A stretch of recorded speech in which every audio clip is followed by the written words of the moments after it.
កូនខ្មែរកម្ពុជាក្រោមបាទស្វាគមន៍បងប្អូនកម្ពុជាក្រោមលោកគ្រូសូមការអនុញ្ញាតសូមសួរលោកគ្រូមួយសំណួរឧទាហរណ៍ថាយើងជាឧបាសកឧបាសិកាហើយយើងទៅស្រែទៅចំការហើយឃើញផ្លែឈើដូចជាស្វាយឬព្រីងក្តីយើងបេះមួយឬពីរផ្លែហូបដោយមិនបានសូមម្ចាស់ទេតើដាច់អត្ថនទានទេលោកគ្រូ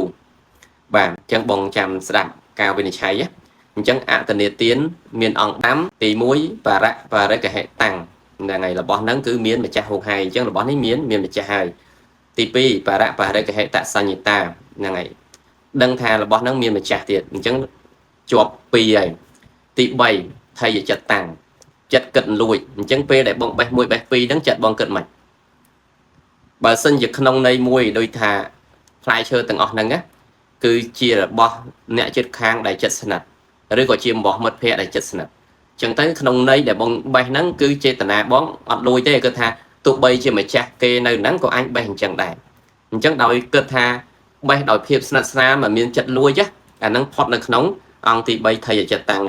ប៉ុន្តែបើសិនជាបេះនៅក្នុងន័យមួយកុំឲ្យគេឃើញណាខ្លាចគេឃើញអញ្ចឹងគឺអាហ្នឹងចូលប្លង់ទី3ផ្លឹបគឺថយចិត្តតាំងគិតនឹងលួចទី4ឧបកម្មោ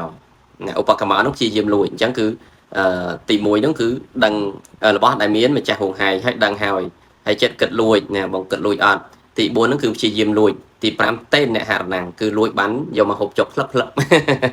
អញ្ចឹងគឺអង្គ5នឹងឯងដែលបងត្រូវសិក្សាអញ្ចឹងសង្កេតអាទី3បើទី3នោះគឺបងអត់មានចេតនាដើម្បីលួចទេបេះតែក្នុងភាពស្និទ្ធស្នាលទោះបីម្ចាស់គេនៅក៏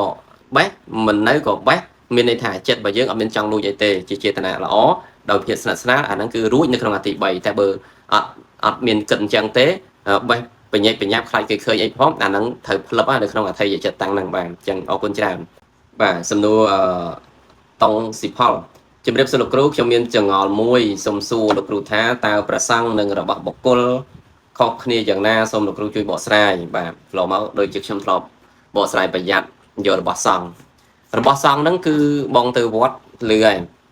សង្ឃសតេមៈលឺពាក្យហ្នឹងបងគឺវេទៅប្រកេនសង្ឃបាទប្រកេនសង្ឃណាបាទអញ្ចឹងគឺភិក្ខុមួយអង្គមិនមែនសង្ឃទេ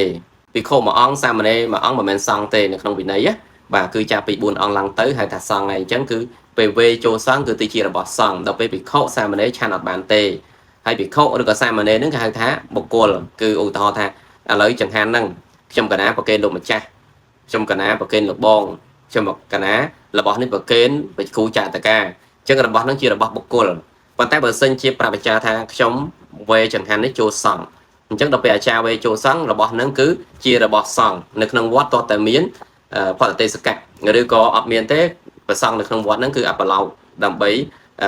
សន្មតរបស់ហ្នឹងចែកចេញជារបស់បុគ្គលវិញអញ្ចឹងបានទៅជារបស់បុគ្គលមួយអង្គសាមណេរក៏ដោយភិក្ខុក៏ដោយឆានបានរបស់ហ្នឹងបាទអញ្ចឹងខ្ញុំសូមបញ្ជាក់ជូនប៉ុណ្ណឹងបាទអរគុណមនីកាលោកគ្រូបើគេជេរប្រមាថយើងតទៅវិញបានបាបអត់លោកគ្រូបាទគេជេរយើងជេរវិញរួចគ្នាបាទឲ្យស្គាល់ពាក្យបាបណាគឺបាបគឺចេតនានៅក្នុងចេតនាអាក្រក់របស់យើងវាមានអីគេមានទោសៈណាលោភៈទោសៈហ្នឹងហើយតែបាបអញ្ចឹងដល់ពេលយើងជេរត្រឡប់ទៅវិញគឺទោសៈចំហើយអាទោសៈហ្នឹងឯងគឺបាបអ្នកដទៃអត់អាចឲ្យបាបយើងទេហ្នឹងហើយអត់អាចឲ្យបាបយើងទេតែយើងឯងអ្នកធ្វើបាបខ្លួនយើងគេវាយយើងជាបាបរបស់គេប៉ុន្តែយើងតទៅវិញយើងជេរត្រឡប់ទៅវិញជាបាបរបស់យើងដែរអញ្ចឹងណាខ្ញុំឧទាហរណ៍សាមញ្ញថាឧទាហរណ៍ថាយើងគេវាយយើងហ្នឹងហើយគេវាយយើងហើយយើងចាប់ដើមជ្រុលទៅលេងស្លាប់គេវិញហ្នឹងហើយបាបយើងដែរនោះជាប់ពុកបាត់ណាអញ្ចឹងគឺតកតងនឹងការជេរប្រមាថត្រឡប់ទៅវិញនេះគឺជាអំពើបាបហើយដែលព្រះអង្គសម្ដែងអំពីមិនរងាប់ដោយការជងពៀក៏ចំណុចនឹងមួយដែរអញ្ចឹងហើយគឺល្អខន្តីបាទនឹងដូចជាការព្រះអង្គនៅជាព្រះបរមពុទ្ធសាសនាមិនថានៅជាមនុស្សឬក៏ទៅជាសត្វស្វាឬក៏ជាសត្វអីទេគឺដំរីក៏ដោយគឺព្រះអង្គអត់ធ្មត់គ្រប់យ៉ាងណាទោះបីជាគេធ្វើបាបគេល្មើលគុណយ៉ាងម៉េចក៏ដោយក៏ព្រះអង្គគឺមិនបន្ទុះសារាយទៅជាមួយគេវិញទេដោយសារព្រះអង្គសម្បត្តិដើម្បីនោះគឺជាបុណ្យរបស់ព្រះអង្គបើសិនជាគេជេរបងណាហើយបងអត់ធ្មត់បងពិចារណាជាអំពើកម្មជាអកុសលកម្មដែលជាអកុសលវិបាកហ្នឹងជាអកុសលវិបាកដែលបងធ្វើអកុសលកម្មពីណាមកនោះហ្នឹងហើយបងទទួលហើយបងញញឹមនឹងទទួលហើយមិនមានការតបតដោយការអត់ធ្មត់នោះគឺជាបនបងវិញអញ្ចឹងណាជាបនវិញបាទអញ្ចឹងខ្ញុំសូមបញ្ជាក់ខ្លីប៉ុណ្ណឹងបាទជីងឈីខ្ញុំបាទអង្គយង សូមគោរពលោកគ្រូខ្ញុំមានសំណួរមួយចង់សួរលោកគ្រូដាក់ឲ្យលោកគ្រូជួយបកស្រាយសំណួររាល់ទាំងវើដែលខ្ញុំបានគិតតែខ្ញុំមិនបានអនុវត្តទេបានតែគិតក្នុងចិត្តណាឧទាហរណ៍ខ្ញុំមានខឹងបុគ្គលណាម្នាក់ហើយខ្ញុំចង់បំផ្លាញទ្រព្យសម្បត្តិអូខេតែខ្ញុំគិតថាខ្ញុំធ្វើតែអំពើល្អរហូតមកចុះហេតុអីខ្ញុំមានកំណត់បំផ្លាញ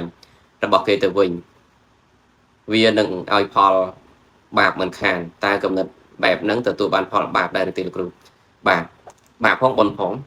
ឬនៅពេលចេតនាអាក្រក់នេះដែលចេតនាអាក្រក់គិតថានឹងបំផ្លាញអ្នកដទៃនោះណានោះគឺជាចេតនាដែរអាក្រក់ឲ្យបាបហើយប៉ុន្តែល្អវិញគឺបុណ្យគឺត្រង់ថាបានពិចារណា